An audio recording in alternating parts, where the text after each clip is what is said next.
अस्सलाम वालेकुम। उम्मीद करता हूँ आप सब लोग खैरियत से होंगे। सो आज की इस वीडियो में हम देखेंगे MGIT 661 को। ठीक है, ये जिन स्टूडेंट की डिग्री होती है ना बिजनेस के related, business and information technology या इसके साथ कुछ भी, तो उनके ये सब्जेक्ट्स आते हैं नॉर्मली। तो इस वीडियो के अंदर हम डिस्कस करेंगे MGIT 661 और इसी का एक सेकंड पार्ट होता है MGIT 662। ये आपका फाइनल प्रोजेक्ट होता है। बेसिकली इसके अंदर आपने एक ऑर्गेनाइजेशनल रिपोर्ट ही बनानी होती है, बट उसके दो पार्ट्स होते हैं। फर्स्ट पार्ट को हम इधर कवर करते हैं फर्स्ट एक सेमेस्टर में, और सेकंड पार्ट को हम नेक्स्ट सेमेस्टर में। और ये दोनों आप साथ नहीं कर सकते, तो सब एक आपको 2 सेमेस्टर रिक्वायर्ड होंगे इस प्रोजेक्ट को ख़त्म कंप्लीट करने के लिए। तो एक पार्ट आप एक सेमेस्टर में करोगे, दूसरा नेक्स्ट में, एक साथ आप नहीं कर सकते। तो स्टूडेंट ने क्या करना है, जब कोर्स सिलेक्शन ओपन होती है, जिस स्टूडेंट ने सब्जेक्ट ले लिया है MGIT 661 फाइनल प्रोजेक्ट 1, तो अब हम चलते हैं कि इसको हमने कैसे फिर कंप्लीट करना है। CS के जो प्रोजेक्ट्स होते हैं ना, CS 619, 519 इस तरह के, उनके अंदर डेवलपमेंट मोस्ट इंपॉर्टेंट होती है।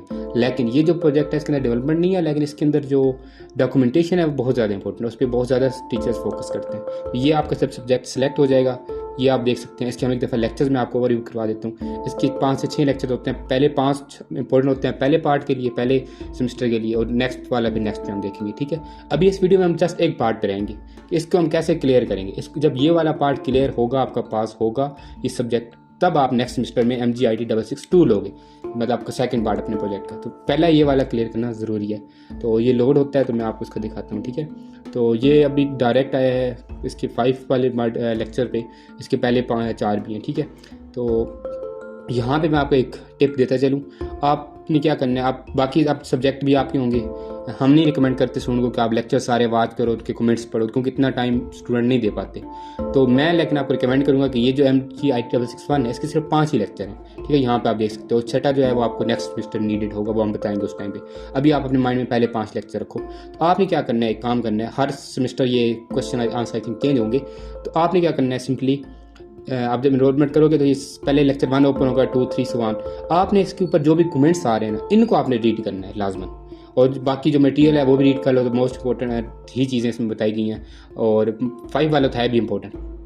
तो लेक्चर रीड कर लो, दैट्स ग्रेट, वो मैं हाईली रिकमेंड नहीं करता। बट कमेंट्स आपने ये जो आंसर्स क्वेश्चंस किए हैं ना, ये आपने लाजमन पढ़ने। मैं वजह भी बताता हूँ क्यों। आपके माइंड में बहुत सारे क्वेश्चन आएंगे कि हमने तो एक रिपोर्ट बनानी है, उस रिपोर्ट के अंदर ये चीज़ कैसे करनी है, वो चीज़ कैसे करनी है, एक्सेट्रा एक्सेट्रा। तो वही चीज़ें स्टूडेंट ने इधर पूछी होती हैं। तो 2-3 मिनट लगते हैं एक लेक्चर के कमेंट्स आपने पढ़ने हैं। कोई कमेंट्स ऐसे होते हैं टेंडेंसी लोगों ने लगाई होती है, वो आपने रिमूव, उनको फोकस नहीं करना। बाकी मतलब 5-7 मिनट एक लेक्चर पर लगेगा, आपकी ये ओवरऑल चीज़ें आपकी कमेंट्स हो जाएंगी। ये एक चीज़ है जो आपने फोकस करनी है, लेक्चर्स में आपने ये काम करना है। फिर आते हैं इसके असाइनमेंट्स पे। डाउनलोड की फाइल्स से भी आपने कुछ चीज़ें डाउनलोड करनी है, लेकिन वो मैं आपको आगे बताता हूँ, अभी मिक्स नहीं करते चीज़ों को। असाइनमेंट्स पे हम जाते हैं, इसकी बाकी और कोई चीज़ नहीं है। लेक्चर जितने इंपॉर्टेंट थे मैंने बता दिया कि उसके कमेंट्स रीड कर लो, और लेक्चर नंबर करना है तो 5 कर लो। पहले वाले इतने इंपॉर्टेंट नहीं है, एक दफ़ा रीड कर लो कि पहले वाले भी तो कुछ जाएगा नहीं। ठीक है, असाइनमेंट्स में आते हैं। इसकी 2 ही असाइनमेंट्स समझ लें। ये जो बाकी ये नीचे है ना, इनको आप समझिए कि ये जो सेकंड असाइनमेंट है, इसी की रिवाइज्ड फाइनल चीज़ें आगे चलती हैं। समझिए कि पहले 2 ही हैं। एक है अप्रूवल ऑफ ऑर्गेनाइजेशन, आपको एक छोटा सा टेबल होगा, ये फाइल आप असाइनमेंट डाउनलोड की। अच्छा, एक और चीज़, इन सारी असाइनमेंट्स के मार्क्स नहीं होंगे, आपने बस पास या फेल आपने मेंशन होगा, पास फेल या रिजेक्टेड या एक्सेप्टेड, मतलब चीज़ को क्लियर कर जाना, बस दैट्स इनफ। मार्क्स इसमें नहीं है। तो ये बात यहाँ तक क्लियर है कि किसी असाइनमेंट के मार्क्स नहीं है। टोटल 2 ही असाइनमेंट है, पहली भी कोई असाइनमेंट नहीं है, छोटा सा टेबल है। क्या है ये, अप्रूवल हमने भेजना है ऑर्गेनाइजेशन का। ये आप देख लो ओपन करके, ये हमारी क्वेश्चन। इसके अंदर हमने क्या करना है, इस टेबल के अंदर आपने जहाँ पर भी एम्प्लॉयमेंट की हो, आपने वो स्टेटस बताना है, आप कहीं पे एम्प्लॉयर है जो आपने करने का, यहाँ पे एक अपनी ऑर्गेनाइजेशन सेलेक्ट करवानी है, जिसके ऊपर आगे चल के आपने क्या बनाना है, OAR, ऑर्गेनाइजेशन एनालिसिस रिपोर्ट। जो ऑर्गेनाइजेशन यहाँ पे अप्रूव करवाओगे, उसी के ऊपर आपने उसकी एनालिसिस रिपोर्ट बनानी है। समझ आ गई। तो पहले हमने इंप्रूव करनी है, अपनी ऑर्गेनाइजेशन इंप्रूव करवानी है। ऑर्गेनाइजेशन इंप्रूव करवाने के लिए बस कुछ चीज़ आपने माइंड में रखनी है। कोई ऐसी कंपनी आपने सेलेक्ट करनी है जिसके अंदर ये डिपार्टमेंट्स होने चाहिए। ऐसे नहीं कि आप कहें कि मैंने एक मीडिया सेंटर पे काम किया, या मैंने आप एक बिल्कुल नॉर्मल से किसी प्राइवेट से सेक्टर में काम किया। नहीं, अगर प्राइवेट सेक्टर भी है तो प्रॉपर उसके HR डिपार्टमेंट हो, सेल डिपार्टमेंट हो, मार्केटिंग, फाइनेंस, IT, अकाउंट्स, इस तरह के उसके डिपार्टमेंट हों। नॉर्मल जो हॉस्पिटल्स होते हैं उनके अंदर HR भी होता है, मार्केटिंग भी होती है, IT डिपार्टमेंट भी होते हैं, बाकी भी होते हैं जो थोड़े बड़े हॉस्पिटल्स हैं। तो अगर आपने कहीं पर भी जॉब की है आपने यहाँ पे ऑर्गेनाइजेशन देनी है जिसमें आप काम कर चुके हो, या इसके बारे में आप गाइडेंस हमसे वैसे ले सकते हैं अगर आपको समझ नहीं आ रही चीज़ की, ठीक है। क्योंकि इस वीडियो हम इतना लेंथ नहीं कर सकते कि हम इधर एग्जाम्पल्स और चीज़ें बताना शुरू कर दें। जिनको समझ आ चुकी है उनको पता है आप कहीं पर भी जॉब कर चुके हो या भी कर रहे हो, तो उसने आपने अपनी यहाँ पे ऑर्गेनाइजेशन इंप्रूव करवानी है। बाद में उस ऑर्गेनाइजेशन के ऊपर आपने कुछ उसको उनकी एक रिपोर्ट बनानी है। सेकंड असाइनमेंट हमारा वही काम होता है, ठीक है। एम्प्लॉयमेंट स्टेटस क्या आप अभी काम कर रहे हो या छोड़ दिया है, बता सकते हो, कंटिन्यू या जो भी, रिजाइन, रिटायर्ड, जो भी। नेम ऑफ ऑर्गेनाइजेशन, सेक्टर बताना है, वो स्टॉक एक्सचेंज पर रजिस्टर्ड है कि नहीं है ये बताना है, और इसके डिपार्टमेंट यहाँ पे बताने हैं, एंड उसकी कोई अगर वेबसाइट है ऑफिशियल वो चीज़ आपने बता दी है, या उसका फिजिकल एड्रेस, उसका ऑफिस किधर है, हेड ऑफिस किधर है, वट एवर। मतलब सिंपल से ये टेबल फिल करके इसी को आपने रीसबमिट करवाना है। तो ये आपकी होगी अप्रूवल ऑफ ऑर्गेनाइजेशन। ये आप सबमिट करोगे तो इसके 2 ही ऑप्शन आते हैं, मैं आपको बताता हूँ। अब हमारा ये एक्सेप्टेड हो गया, तो इसके रिमार्क्स हम रीड करेंगे ना। पहले असाइनमेंट के रिमार्क्स में यही उन्होंने बताया कि स्टूडेंट जिनको इम्प्रूव हो गया तो मतलब उनकी वो ऑर्गेनाइजेशन इम्प्रूव हो गया, उसी पे आपने अब आगे असाइनमेंट बनानी है। जिनका नॉट इम्प्रूव है उन्होंने क्या करना है, सुपरवाइजर से कनेक्ट करना है और सुपरवाइजर आपको नेक्स्ट गाइड करेगा, ठीक है। तो ऐसे समझो कि जो असाइनमेंट इधर क्लियर होती जाए, पास होती जाए या एक्सेप्टेड होती जाए, तो आप आगे चलते जाओ। जहाँ पे रुक गए तो वहाँ पे आपको सुपरवाइजर से बात करनी पड़ेगी। अगर आप उन्होंने कुछ कर दिया हेल्प सपोर्ट तो ठीक, नहीं तो फिर नेक्स्ट सेमेस्टर दोबारा वही काम, वो इसी सब्जेक्ट का आपने दोबारा लेना पड़ेगा। तो ठीक है, पहले तो असाइनमेंट ये हो गया। अब आती है सेकंड असाइनमेंट। ये सारी सेकंड असाइनमेंट ही है, फाइल में डाउनलोड करके आपको दिखा देता हूँ। पहले एक सेकंड असाइनमेंट आएगी OAR, इसकी पूरी फॉर्म है ऑर्गेनाइजेशन एनालिसिस रिपोर्ट। ये हमने बना के सबमिट की, इसके कमेंट्स आएंगे, ग्रेडेड असाइनमेंट मिलेगी, रिमार्क्स भी हमें मिलेंगे। पहले हम असाइनमेंट देख लेते हैं कि हमने बनाना है क्या। आपको समझ आ गई कि इस प्रोजेक्ट MGIT 661 के अंदर 2 ही चीज़ें हैं, एक ऑर्गेनाइजेशन इंप्रूव करवानी है, दूसरी चीज़ जो ऑर्गेनाइजेशन इंप्रूव हुई है आपकी, हर स्टूडेंट अपनी डिफरेंट करवाता है। कोई अपना हॉस्पिटल का बताएगा, कोई अपना किसी बड़ी और कंपनी का बताएगा, कोई सॉफ्टवेयर हाउस को बता रहा होगा, वट एवर इट इज़। आगे चलते हैं। अब ये असाइनमेंट डाउनलोड की, इसके अंदर उन्होंने मेन चीज़ें मैं बताऊँगा कि आपने क्या करना है। MGIT 661 के अंदर रिपोर्ट के अंदर क्या सबमिट करवानी है। IT MIS department in this semester, अच्छा हाँ, ये इन्होंने बोला है कि ये कुछ चीज़ें ये वाली करनी है। रिमेनिंग पार्ट उन्होंने क्या बोला है, the remaining part of analysis critical PEST SWOT conclusion recommendation will be perform in the next semester in the course of MGIT 662। ये जो फाइनल रिपोर्ट है ना, सॉरी फाइनल रिपोर्ट नहीं, analysis report, organisation analysis report, इसके भी आगे फिर parts हैं। एक पार्ट को आपने इधर करना है सबमिट फर्स्ट सेमेस्टर में अभी, और बाकी आपने नेक्स्ट में करना है। उन्होंने बता दिया कि नेक्स्ट में कौन से करना है, क्रिटिकल पेस्ट, ये सारा कुछ नेक्स्ट में जाएगा। एक इंपॉर्टेंट बात ये, दूसरी बात ये कि MS वर्ड की फाइल आपने क्रिएट करनी है अपनी, उसके अंदर ये सारी अपने ऑर्गेनाइजेशन एनालिसिस रिपोर्ट बनानी है।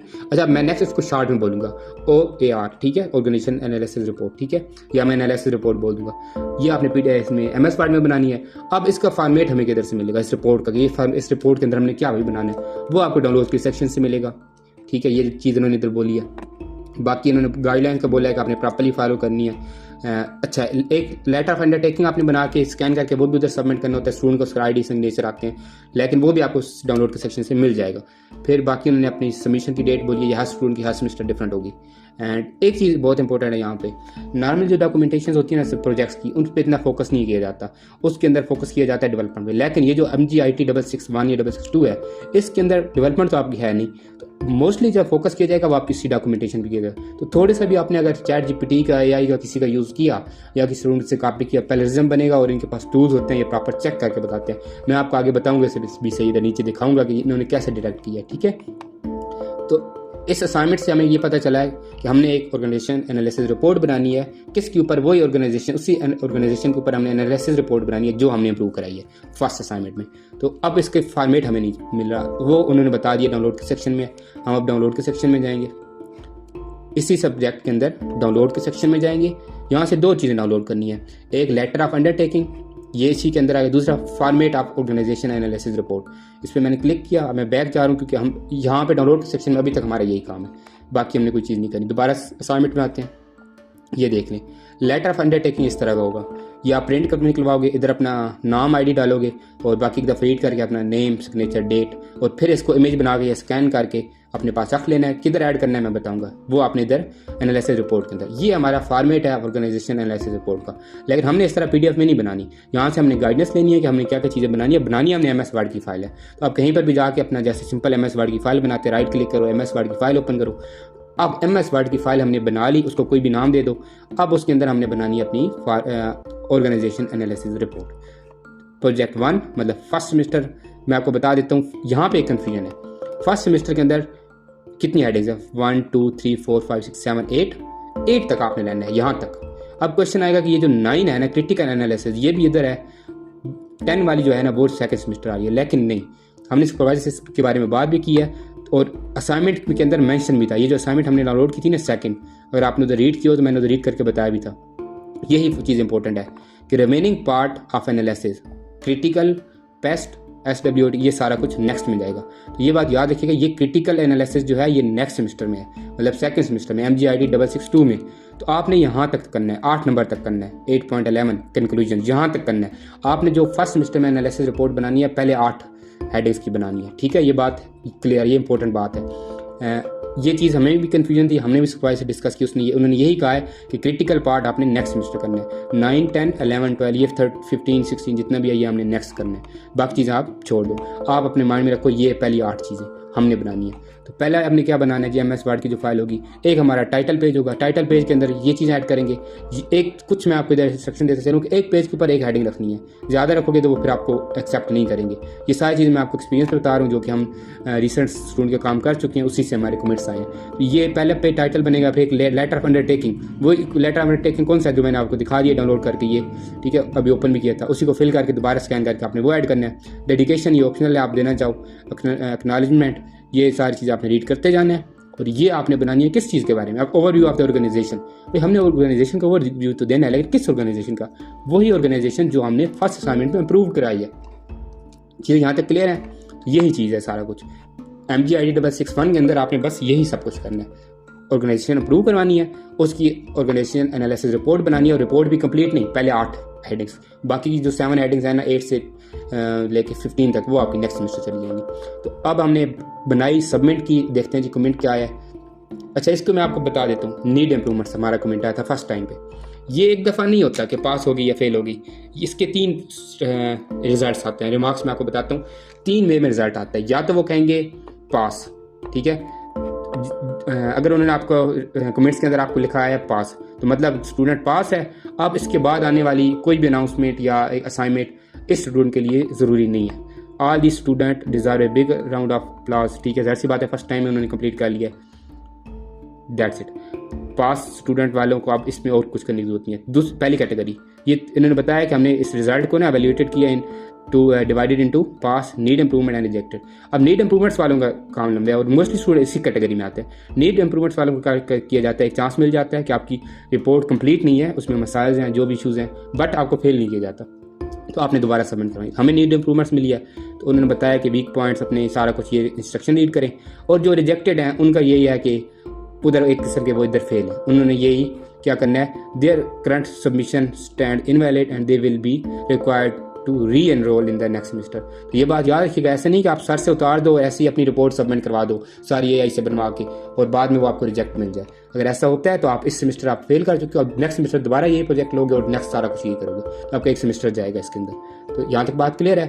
तो जिनका फेल हो गया वो तो इधर ही क्लियर हो गए, वो आगे चल ही नहीं सकती, लेकिन सुपरवाइजर से बात करनी चाहिए अगर फेल होते हो, क्या पता वो कुछ चांस दे दे। और जिनका पास हो गया वो भी इधर क्लियर हो गए। जिनका नीड इंप्रूवमेंट्स उन्होंने क्या करना है, उन्होंने इस नीड इंप्रूवमेंट्स वालों ने क्या करना है, ग्रेडेड असाइनमेंट डाउनलोड करनी है। ग्रेडेड असाइनमेंट के ऊपर कमेंट्स लगे होते हैं कि क्या चीज़ आपने इंप्रूव करनी है, नीड्स क्या है, वो इंप्रूव करके दोबारा आप सबमिट करवाओगे ORA रिवाइज्ड के अंदर। ये असाइनमेंट डाउनलोड करने की जरूरत नहीं है, वही सारी चीज़ें दोबारा सबमिट करवाओगे, फिर मार्क्स लगेंगे या तो पास या नीड इंप्रूवमेंट या रिजेक्टेड। अब ये देखते हैं जी, अब एग्जांपल के तौर पे ये नीड इंप्रूवमेंट्स आई क्या जी, पुअर फॉर्मेटिंग थी, राइट्स पैराग्राफ बुलेट्स में नहीं लिखने थे और कम से कम 1 पेज लिखना था। तो वही चीज़ मैं आपको बता रहा था कि आपने जो हेडिंग्स बनाई, अब ये काफ़ी एक अच्छी रिपोर्ट बनी हुई है, ठीक है, काफ़ी लेंथी भी है, लेकिन फिर भी कमेंट आए हैं, तो इस रिपोर्ट को दिखाने का फ़ायदा भी नहीं है। मैं अगर आपको स्क्रॉल डाउन करके भी दिखा दूँ, क्योंकि आपकी ऑर्गेनाइजेशन डिफरेंट होगी, आपकी रिपोर्ट डिफरेंट बनेगी। मेन चीज़ ये है कि इस तरह से कमेंट्स आते हैं, फिर हमने इसको इंप्रूव करना है, दैट्स इट। फिर हमने सबमिट करवाई थी, फिर हमारा क्या था, नीड इंप्रूवमेंट्स का आया था कि अभी भी इसके अंदर चीज़ें इंप्रूव करने की जरूरत है। तो उसके अंदर फिर उन्होंने कुछ और बताया कि उन्होंने फिर कहा कि सब हेडिंग को भी अलग-अलग पेज बनाओ, मुझे याद है। अब इसके आगे पे चलते हैं, रिमार्क्स वही सेम रहेंगी, फिर फाइनल एक हमें चांस मिलता है, ये लास्ट चांस फाइनल हमें मिलता है फिर हमने सबमिट की, इसके बाद इस स्टेज पर हमारा पास हो गया। अगर फेल होता तो मे बी हम आगे चलते, मे बी हमें चांस मिलता नीड इम्प्रूवमेंट्स। ये सुपरवाइजर पे डिपेंड करता है, वो पहली दफ़े आपको फेल कर दे या नीड इम्प्रूवमेंट्स में डाल दे या पास करे, ये तो अब आपकी बनाने पे डिपेंड करता है। फिर हमने इसको काफ़ी इंप्रूव किया, मतलब एक दफ़ा बनाई फिर इंप्रूव किया फिर इंप्रूव किया, और रिजल्ट एंड मार्क्स यही हैं कि जो पास हैं वो पास, जो फेल वो नीड इम्प्रूवमेंट्स वालों को आई थिंक सुपरवाइजर से बात करने का बोला गया एंड फेल वालों को इधर फेल कर दिया गया, दैट्स इट। तो ये आपका जी MGIT 661 है। अब क्वेश्चन आता है कि सर आप हमें ये सोल्यूशन फाइल भी दिखा दें। मैं दिखा दूं, लेकिन हर स्टूडेंट की ऑर्गेनाइजेशन डिफरेंट होगी, हर स्टूडेंट सेम रख भी नहीं सकता। अगर मेरे पास फॉर एग्जाम्पल स्टूडेंट आते हैं ना पेड करवाने के लिए, ये नहीं कि मैं सबको सेम ऑर्गेनाइजेशन रेफर करता हूँ कि आप ये रखें, उनमें उनकी ऑर्गेनाइजेशन डिफरेंट बनवानी होती है उनसे, ताकि वो उनकी आपस में असाइनमेंट मैच ना करें, नहीं तो वो तो पैलेजम बनेगा, उनको वैसे ही फेल कर दिया जाएगा। आप स्टूडेंट ने भी यही करना है, ठीक है। मैं चाहूँ तो आपको इसकी ये कमिटेड फाइल दे दूँ, लेकिन स्टूडेंट क्या करेंगे, उसी टेबल का एज इट इज कॉपी करेंगे कि सर ने ये ऑर्गेनाइजेशन इंप्रूव कराई, हम भी करवाते हैं, लेकिन सुपरवाइजर के पास रिकॉर्ड होता है, तो आपके लिए मसला बनेगा। इसके बारे में अगर आपकी कोई कन्फ्यूजन है कि हम ऑर्गेनाइजेशन कौन सी सिलेक्ट करें, क्या करें, कैसे करें, कोई डाउट क्वेश्चन है, या आप ये करवाना चाह रहे हो ये पूरा प्रोजेक्ट हैंडल, तो आप हमसे कॉन्टैक्ट कर सकते हैं। आई होप सो आपको इसकी चीज़ की समझ आई होगी।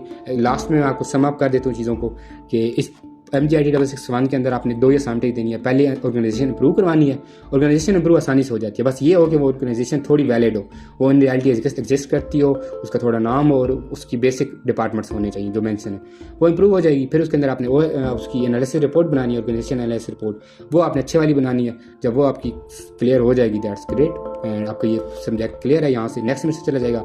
बाकी जो एनालिसिस रिपोर्ट का रिमेनिंग पार्ट है वो नेक्स्ट सेमेस्टर होगा, और बाकी चीज़ें। और लेक्चर्स में आप लेक्चर सारे रीड कर लो तो अच्छी बात है, नहीं कर सकते तो उनके कमेंट्स थोड़े रीड कर लो, आपके क्वेश्चन को है तो वो क्लियर हो जाएंगे। बाकी अगर आपको कोई डाउट क्वेश्चन है तो हमसे पूछ सकते हो, वैसे प्रोजेक्ट हैंडल करवाना है तो आप तब भी हमसे कॉन्टैक्ट कर सकते हो। Thanks for watching, see you in the next one.